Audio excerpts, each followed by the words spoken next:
एक कोट है, उसमें इस तरह से कहा गया है कि यदि आपको कहीं किसी गंतव्य पर बहुत तेजी से जाना है तो फिर अकेले चलिए, लेकिन यदि आपको कहीं दूर जाना है तो फिर साथ में चलिए। So it's very nice. It's a long long journey to go back to Godhead. तो हम सब साथ में चल रहे हैं, बहुत अच्छी बात है। स्पेशली अभी कुछ दिनों से तो काफ़ी अच्छे से सब कुछ हो रहा है, and I am very happy. सुबह जल्दी उठना, सुबह ही सोला माला हो जाना, क्लासेस टाइम पर होना, सारी चीज़ एकदम सिस्टमैटिक। तो ये सब साथ आप देख रहे हैं ना, साथ में हम कर रहे हैं तभी हम कर पा रहे हैं। नहीं तो अकेले तो फिर कहाँ कुछ हो पाता है इतना systematically. So this is very amazing power. देखिए, हम देख रहे थे कि ये कुछ व्यक्ति थे जो प्रभुपाद जी के पास नियमित रूप से आ रहे थे, और क्लास हफ्ते में 3 दिन होती थी शाम में, मंडे, वेंसडे और फ्राइडे को। और रात को 8 बजे क्लास चलती थी, और कीर्तन वगैरह, प्रवचन वगैरह सब कुछ होकर क्वेश्चन आंसर वगैरह रात के 10 बज जाते थे। अब आगे देखिए, कीर्तन अभी जस्ट खत्म ही हुआ था और उसके बाद में प्रभुपाद जी बोलना शुरू करते हैं। As spiritual beings we are free to act, free to have anything. ठीक है, पढ़ा था हमने कि हम, अब जैसे देखिए जो भगवत गीता का सेकंड चैप्टर है उसमें हमने कल भी बोला था, मतलब डिस्कस किया था कि भगवान आत्मा के विषय में ही बताएंगे। सो यस, इस तरह से जो आत्मा है वह कुछ भी करने के लिए स्वतंत्र है जब वह आत्म साक्षात्कार को प्राप्त किया हुआ है। लेकिन कंटैमिनेशन के कारण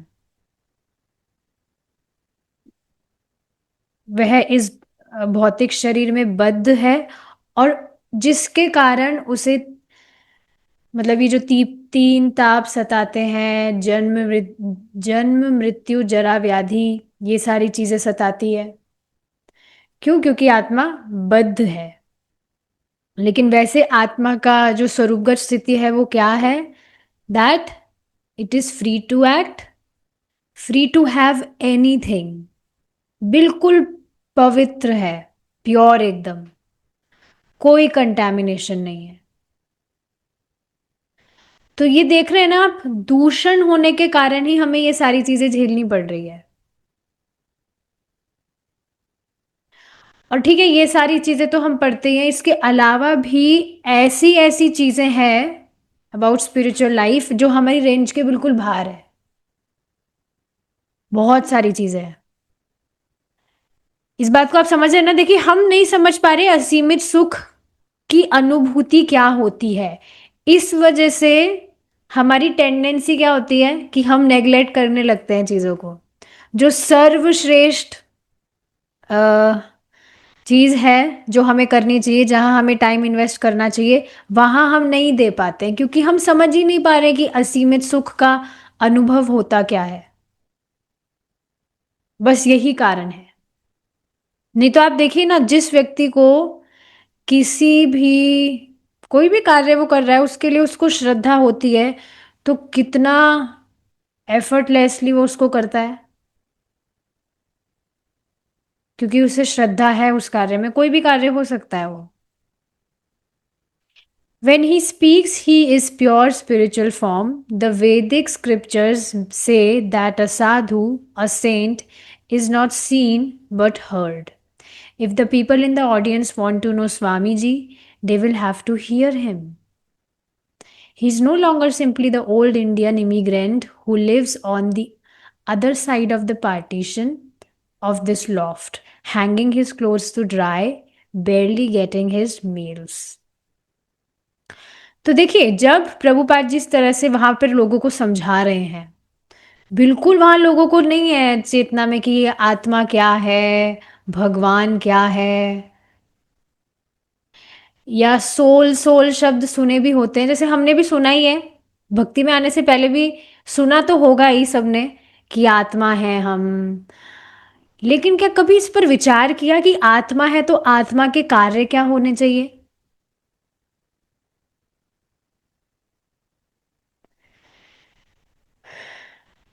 इज इट नॉट? कभी भी तो हमने नहीं सोचा।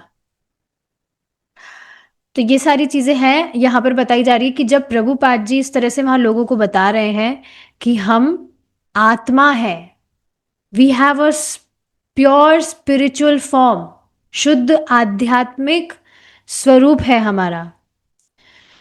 तो जब वो ये बात कह रहे हैं तो आगे क्या बात समझाई जा रही है कि देखिए, शास्त्रों में बताया गया है कि एक साधु कौन है, who is a saint person, जिसको देखकर मालूम नहीं चलता कि वो साधु है क्या। जब वह अपनी वाणी से कुछ बोलेगा तब मालूम चलेगा कि ये वास्तव में साधु है। समझ रहे इस बात को? कोई भी व्यक्ति एक्सटर्नली भगवा पहनकर घूम सकता है, पर क्या वह सही में साधु है? Is he really a saint person? ये कैसे पता लगेगा? जब वह मुंह खोलेगा, मुंह खोलेगा मतलब कुछ बोलेगा, जब वो अपनी वाणी से, तब पता लगेगा। जैसे इस बात को देखिए आप, पता नहीं रिलेट कर पाएंगे कि नहीं, हुआ ही होगा सबके साथ ही, कि कोई व्यक्ति हो सकता है दिखने में, वो दिखने में इतना कुछ सुंदर मुंदर सा नहीं लग रहा हो, लेकिन जब वो उसने जब बोलना स्टार्ट किया, तो क्या उसकी बोलने की स्किल्स स्किल्स थी, वाह एकदम बहुत बढ़िया बोला। स्कूल कॉलेज के टाइम में तो ऐसा होता ही है, हुआ ही होगा, या ऑफिस वगैरह में भी हो ही जाता है, दिखने में इतना कुछ नहीं लग रहा वो, लेकिन जब उसने बोलना शुरू किया तो वाह। जैसे प्रभु जी एक बार बता रहे थे कि उनके कॉलेज में पहली बार ब्रह्मचारी आए थे प्रीचिंग करने के हिसाब से, तो उनको धोखे से बुलाया गया था, वो कोई सेमिनार की, कोई योगा का सेमिनार करके कुछ बोला गया था, तो धोखे से बुलाया गया था। तो बाद में बताया कि हम शरीर नहीं है, हम आत्मा है, डायग्राम्स वगैरह से।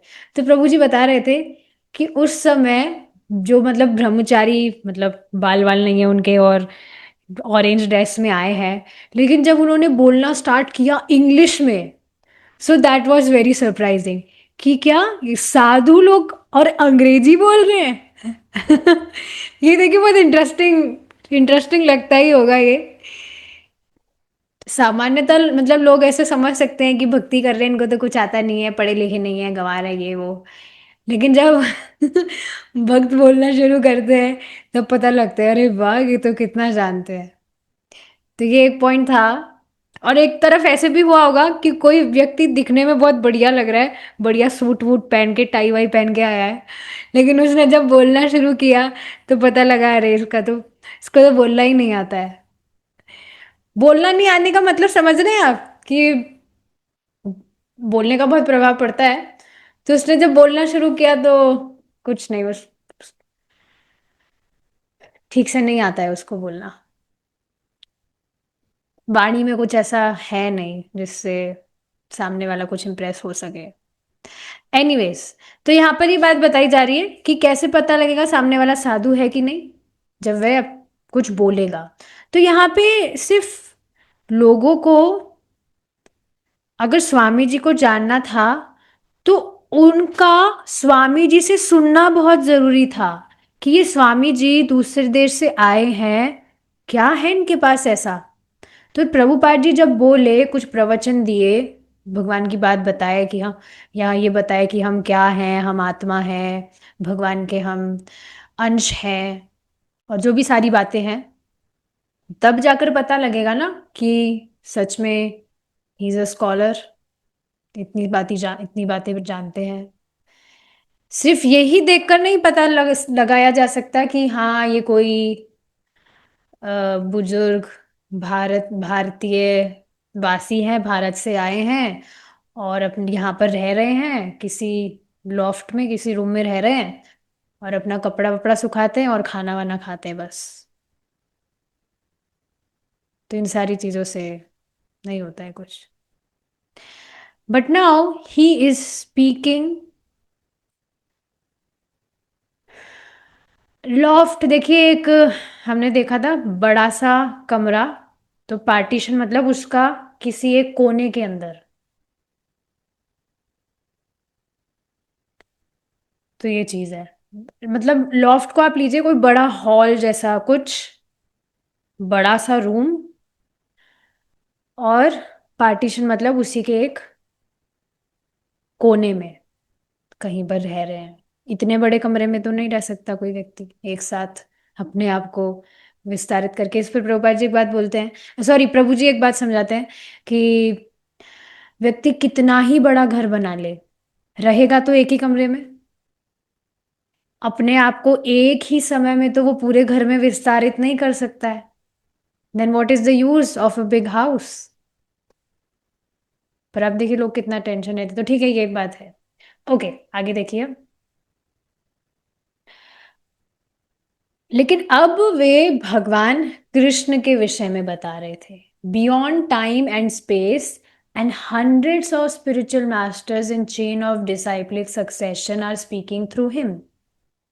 कैसे परंपरा में स्वयं भगवान कृष्ण से ये ज्ञान आ रहा है, इस विषय में प्रभुपाद जी समझा रहे थे।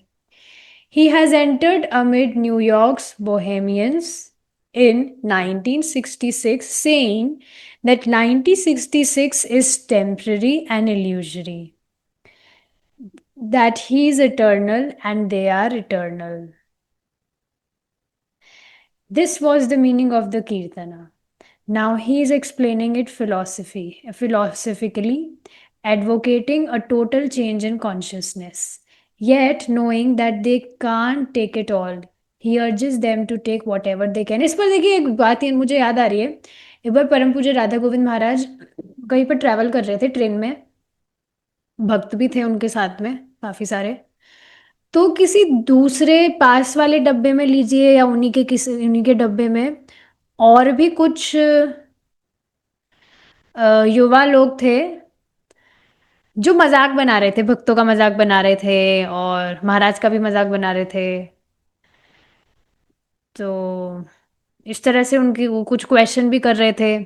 तो फिर भक्तों ने कहा कि महाराज बताएंगे। तो वो इस तरह से मजाक बन रहे थे, अच्छा महाराज बोलते भी हैं। तो महाराज ही बता रहे थे एक्चुअली ये सारी बात, उनके प्रवचन में महाराज बताते रहते हैं अलग अलग बातें।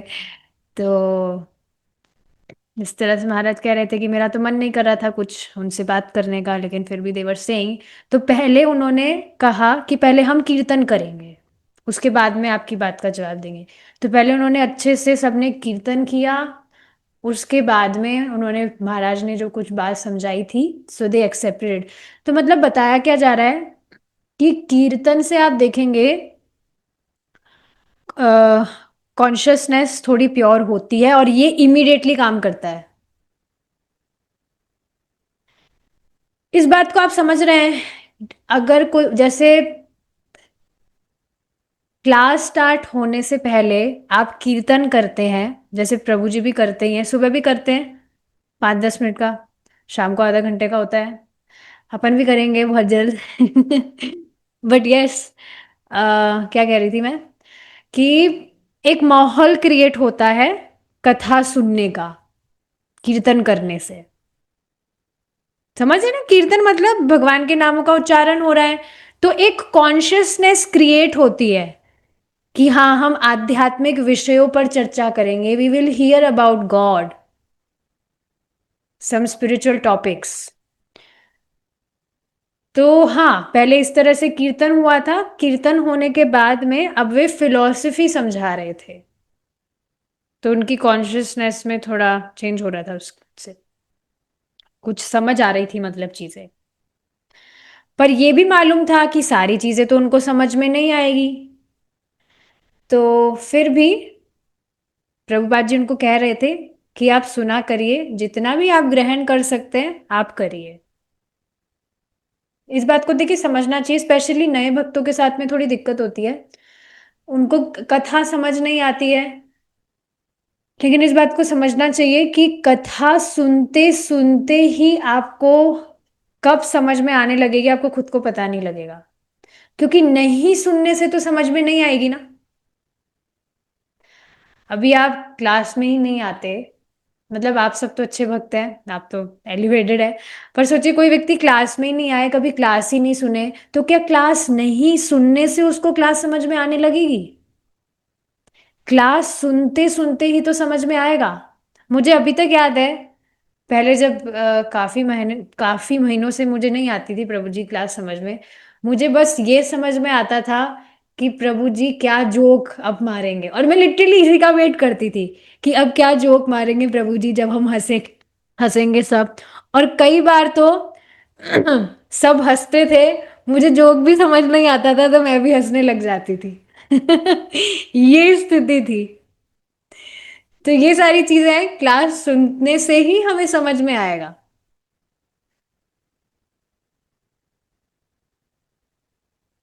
ठीक है। This was the meaning of कीर्तन। You will be glad to hear that this process of spiritual realization once begin। एक बार देख लेते हैं भक्त क्या कह रहे हैं। राधा गोविंद महाराज कहते हैं कि यदि कथा में यदि कोई कमी रह जाती है तो कीर्तन से भगवान प्रसन्न होकर उस मिस्टेक को एक्सेप्ट नहीं करते। अच्छा, ठीक है। लास्ट वाली लाइन मुझे समझ नहीं आती, कीर्तन से भगवान प्रसन्न होकर कोई गलती होती है तो उसको क्षमा कर देते हैं। ओके, ठीक है। इस वजह से हम मंगलाचरण भी करते हैं पहले, ताकि कुछ अमंगल ना हो। सबसे बड़ा मंगल क्या है कि हम कथा सुन रहे हैं, कथा हम डिस्कस कर रहे हैं, डिस्कस करते करते कोई भौतिक वार्ता हम करने लगे, बताइए। तो ये सबसे बड़ा मंगल होगा कि हम कृष्ण को भूल गए और कुछ हम और भौतिक वार्ता करने लगे। ऐसा स्पेशली क्लास में तो थोड़ा नहीं होता है, लेकिन अगर आप किन्हीं रिश्तेदारों के यहाँ गए हैं और जो कि भक्त नहीं है,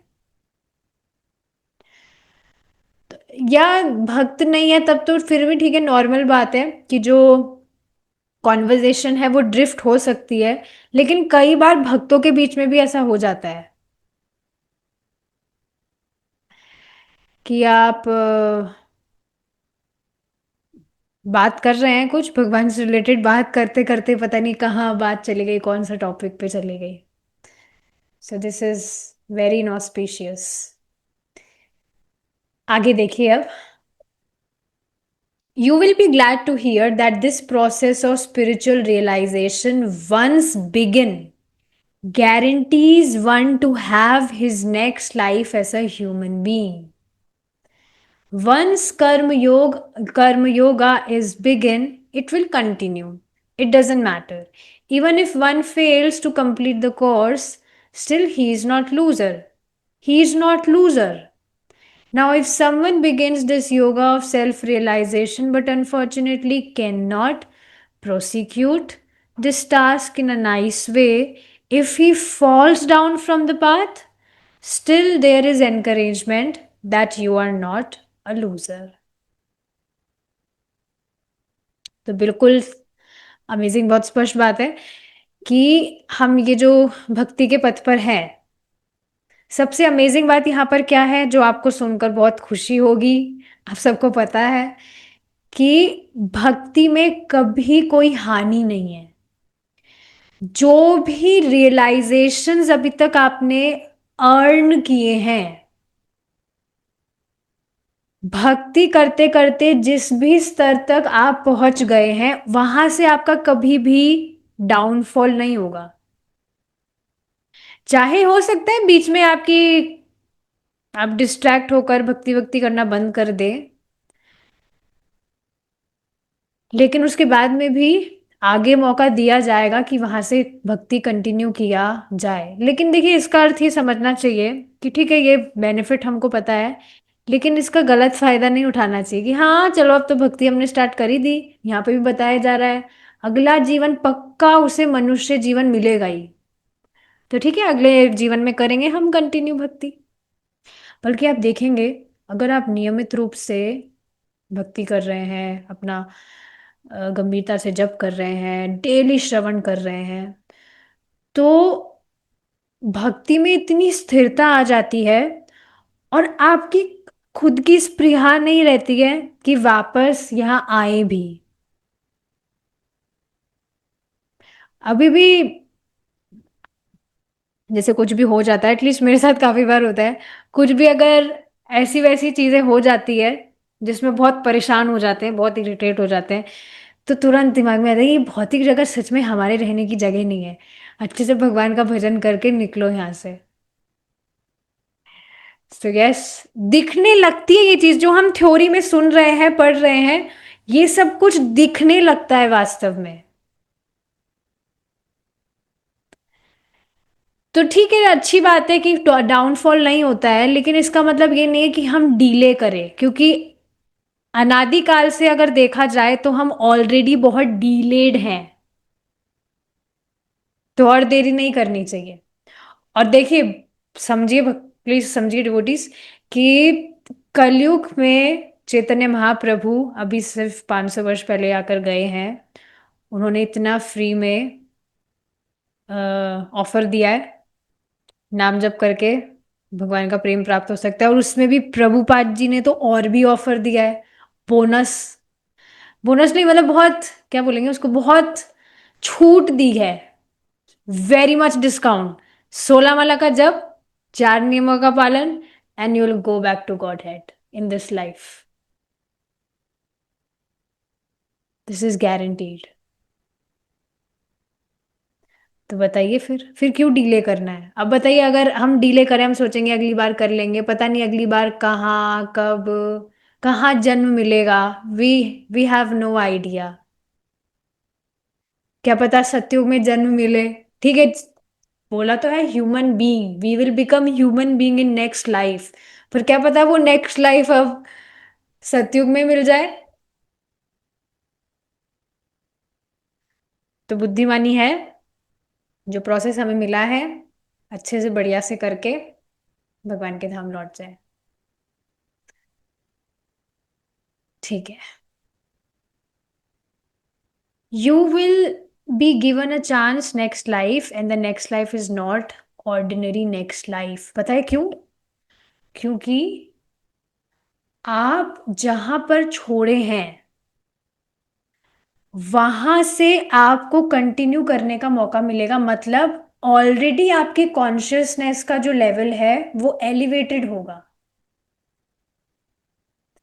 देखिए, कल शाम को, मतलब जो भागवत की क्लास, भागवतम की क्लास चल रही है, उसमें बहुत सुंदर बात प्रभु जी ने बताई थी, मतलब डिस्कशन में आई थी, कि जो गोपियां हैं वे भगवान का स्मरण कर पा रही हैं, सो दे आर वेरी स्पेशल, तभी कर पा रही हैं। अब इसको यहां घटित करिए, आप नियमित रूप से भगवान की भक्ति कर पा रहे हैं, मतलब आपकी स्मृति में है कि आपको सुबह उठ कितनी बजे उठना है, कि पहले तो सुबह 4 बजे उठना है, एकदम अलार्म बजते ही बस उठ जाना है। सुबह आपको माला जप करना है, मंगला आरती अटेंड करनी है, फिर आपको जो भी क्लासेस है वो अटेंड करनी है, जो भी आप कर रहे हैं, आपको ये स्मरण कौन दिला रहे हैं? स्वयं भगवान। So you all are very special. इस वजह से, इस बात को आप समझ रहे हैं ना? आपको ये सारा जो स्मरण हो पा रहा है कि मुझे मेरा माला करना है, मुझे कथा सुननी है, मुझे ये करना है, वो करना है, ये भगवान आप पर कृपा कर रहे हैं, and you are very special. इसको पता नहीं आप समझ पा रहे कि नहीं। आप अपने आप को इस तरह से सोचिए, कभी आप किसी स्पेशल पोजीशन पे रखे गए हो, तो क्या बहुत ज्यादा खुशी नहीं होती? आप कभी हुआ है कि बहुत स्पेशल आपको फील हुआ हो, wow I am feeling very special? कभी हुआ भी है, या किसी के साथ कुछ हुआ ही नहीं है? हुआ ही होगा। आपको किसी ने कुछ ऐसा फील करवाया हो जिससे आपने फील किया हो, वाओ, इतना मैं इतनी स्पेशल हूँ, या इतना स्पेशल हूँ। कितनी अमेजिंग फीलिंग होती है वो। अब आप बताइए कि स्वयं भगवान कृष्ण भगवान कृष्ण आपको इस तरह की स्मृति दे रहे हैं, आपको स्मरण करवा रहे हैं कि आपको क्या करना है। कई बार आपका 16 माला का जब भी नहीं हुआ, आपने सोचा 2 ही माला तो है, कर लेंगे कोई बात नहीं, और पता चला शाम को जब आप सोने वाले थे तब याद आया, अरे मेरे तो 2 माला तो रह ही गए थे। हुआ है कभी आपके साथ ऐसा? अगर आप सुबह ही अपना 16 माला कर लेते हैं तो फिर नहीं हुआ होगा, पर आप सोचिए उस समय भी भगवान आपको याद दिलाए, बेटा 16 माला का व्रत नहीं छूटना चाहिए। And you were in anxiety, अच्छा हुआ अभी तक तो 12 तो नहीं बजे, मैं मेरा 2 माला जो बचा है वो मैं कर लेती हूँ या कर लेता हूँ। जैसे आज की बात है, 2-3 दिन से एक कीर्तन था, मैंने सुना था वो काफी टाइम पहले, लेकिन वो मुझे मिल नहीं रहा था कि कहाँ सुना था। बहुत यूट्यूब पर भी मैंने छाना, पता नहीं मुझे मिला ही नहीं वो। फिर आज एकदम से मैं जब जब कर रही थी, तो जब करते करते एकदम से याद आया, अच्छा ये तो मैंने वहां सुना था। And I was very happy, मैं मतलब तुरंत मैं देख पा रही थी कि भगवान कैसे स्मृति देते हैं। Of course then I continued my japa, but इस बात को आप समझ रहे हैं, जो कुछ भी हम भगवान के संबंध में कर पा रहे हैं, Krishna is giving us that remembrance. क्या ये आपको साधारण लगता है? आपको अपना 2 दिन पहले आपने सुबह ब्रेकफास्ट में क्या खाया था, ये बात भी आपको याद नहीं है, पर आपको ये याद है कि मुझे मेरा कल सुबह उठकर मुझे मेरा 16 माला का जप करना है। तो इस बात को हमेशा याद रखिएगा। इफ मतलब आप इस तरह से नियमित रूप से भक्ति कर रहे हैं, सारी चीजें आप कर रहे हैं, सो यू आर स्पेशल।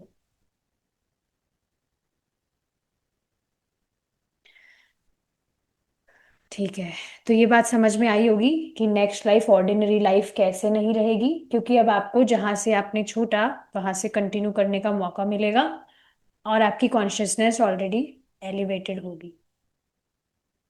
अभी आप जो भी भगवान के रिलेटेड बातें समझ पा रहे हैं, नियमित रूप से नाम जप कर पा रहे हैं, जो भी आप भगवान की भक्ति में कर पा रहे हैं, पहले आपने ऑलरेडी बहुत मेहनत कर ली है अपनी प्रीवियस लाइफ में, उस वजह से आप कंटिन्यू कर पा रहे हैं। भागवतम में बताया जाता है कि नहीं, पुण्य बिना, मतलब इस तरह से बताया जाता है कि जब तक पुण्य व्यक्ति अच्छे से बहुत उसने पुण्य किए हो और उसके अ, फल, जो उसका पुण्य है वो फलीभूत नहीं हुआ हो, तब तक उसकी भगवान की कथा सुनने में रुचि नहीं होगी। तो ये कोइंसिडेंटली आपके साथ नहीं हो रहा है कि कोइंसिडेंटली भगवान की कथा सुनने में आपको रुचि हो रही है। You have already paid for it in your previous lives.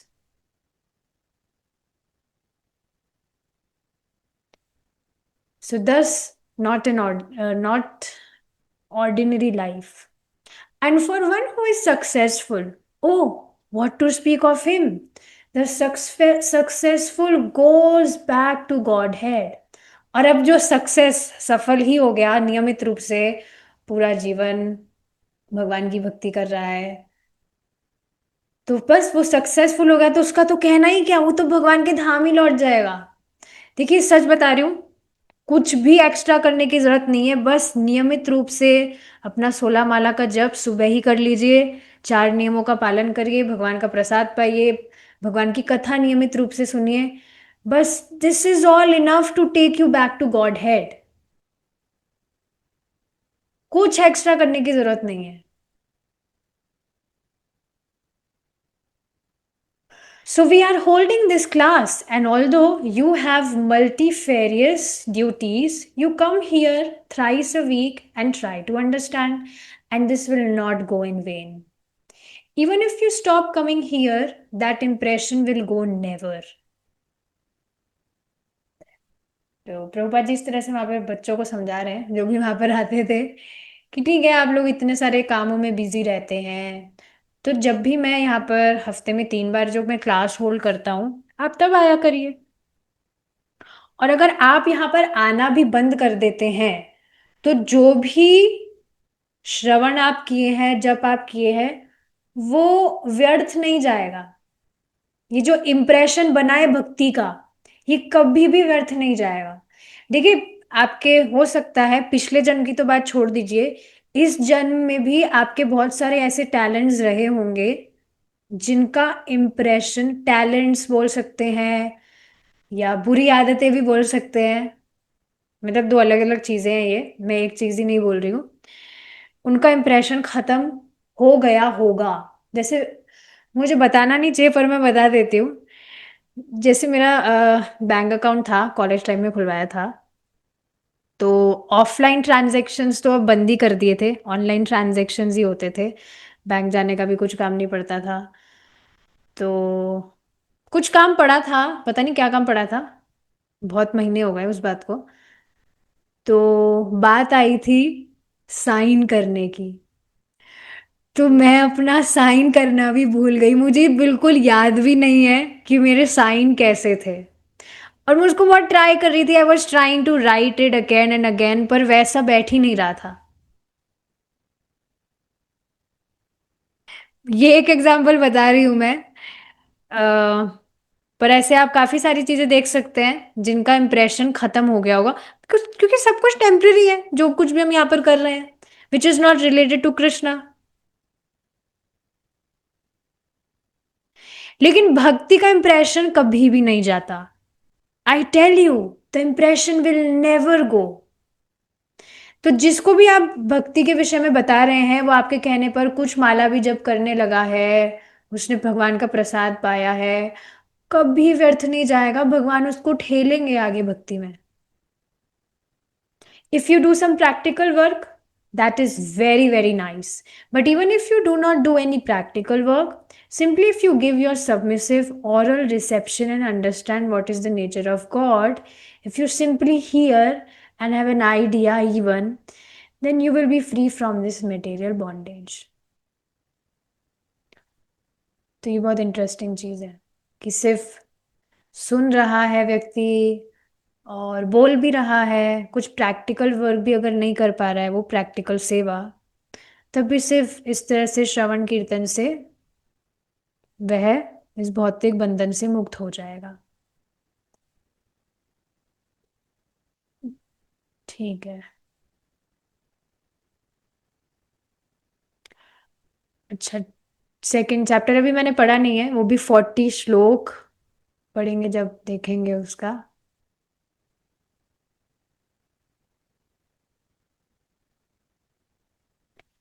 ठीक है। ये क्या है? कोई भी भक्त नहीं है, सब ऐसे ही हैं, सबको अब मैं पढ़ी लिखी मूर्ख लगने लगी हूँ। एक्चुअली देखिए, ये कोई नई बात नहीं है, अभी कल भी हमने पढ़ा ही था कि क्योंकि जो मटेरियल वर्ल्ड है, इसमें लोगों की जो प्रवृत्ति है वो किस तरफ धावित हो रही है, आपको पता है, चार चीजें, आहार, निद्रा आदि। लेकिन जो भक्त हैं वो बिल्कुल इसके ऑपोजिट जाते हैं, तभी तो माया परेशान करती है, क्योंकि वो बिल्कुल अब ऑपोजिट रास्ते पे जा रहा है। तो जिन चीजों के पीछे, जिन विषयों के पीछे व्यक्ति भाग रहे हैं, भक्त उसको छोड़कर कृष्ण की ओर भाग रहे हैं। लिटरली भक्तों को कुछ भी तो नहीं चाहिए जब समझ में आने लगता है। अभी आप सेकंड चैप्टर पढ़िएगा, आपको कितना वैराग्य होने लगेगा। मुझे अब याद आ रहा है, शायद मैंने शुरू में सेकंड चैप्टर से स्टार्ट करा था, शायद ज्वाइन जब किया था मैंने कृष्णा कॉन्शियसनेस में। अब शायद मुझे थोड़ा थोड़ा याद आ रहा है। सेकंड चैप्टर में अच्छे से, इतनी अच्छी तरह से बताया जाएगा भगवत गीता के कि आप शरीर नहीं है। सच में आपके दिमाग में घूमेगा, मैं तो शरीर नहीं हूं, तो मैं ये क्यों कर रही हूँ, मुझे ये क्यों करना है। मुझे अभी याद आ रहा है सच में, मेरा निफ्ट जो कॉलेज है, फैशन डिजाइनिंग का कॉलेज है वो, उसमें मेरा सिलेक्शन हो गया था। लेकिन अब प्रभु जी की मैं क्लासेस सुन रही थी, तो मुझे समझ आ रहा था कि मैं शरीर में तो ये शरीर तो हूं नहीं, फिर काय की डिजाइनिंग करनी है एंड ऑल दोस थिंग। और मुझे ये भी दिख रहा था एक बार अगर मैं चली गई ना इसमें तो मैं फंस जाऊंगी, 4 साल और मेरे जाएंगे।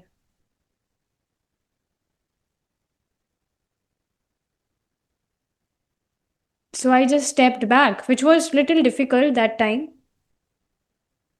बट क्योंकि गीता सुन रहे थे तो समझ आ रहा था कि भाई शरीर तो हम है नहीं, तो ये मुझे करना क्यों। सच में आपके दिमाग में ऐसे गूंजेगा भगवान कृष्णा इज सो अमेजिंग। भगवान की वाणी ही तो है भगवत गीता जो हम सुन रहे हैं, ये घूमेगी जैसे अर्जुन के दिमाग में घूमने लगी थी। वो तो शोकाकुल हो गए थे, पर आप देखिएगा कैसे वो बिल्कुल उनकी कॉन्शियसनेस चेंज हो जाएगी। So yes, we are not mad. इस पर बहुत सुंदर बात प्रभुपाद जी कहते हैं, that people think we are mad. लोग सोचते हैं कि हम पागल हैं, पर हमको पता है कि वो पागल है, वो तो सिर्फ सोच ही रहे हैं। जैसे आपने कहा कि सबको लगता है, उनको लग रहा है ना, वो सोच रहे हैं कि आप पागल हो गए हैं, पर हमको तो पता है कि वो पागल है। क्यों? क्योंकि टेम्पररी चीजों में अपना पूरा टाइम खपा रहे हैं, जो एक दिन उनसे ले लिया जाएगा, छीन लिया जाएगा। सो ठीक है, लोग सोच रहे हैं कि हम पागल है, पर हमको तो पता है वो पागल है। सो इट्स ओके, चिल, कोई दिक्कत वाली बात नहीं है। ठीक है, इसी से अब हम यहाँ पर रुकेंगे and will continue tomorrow if Krishna is willing. Thank you so much for joining. Hare Krishna. Srila Prabhupada की जय।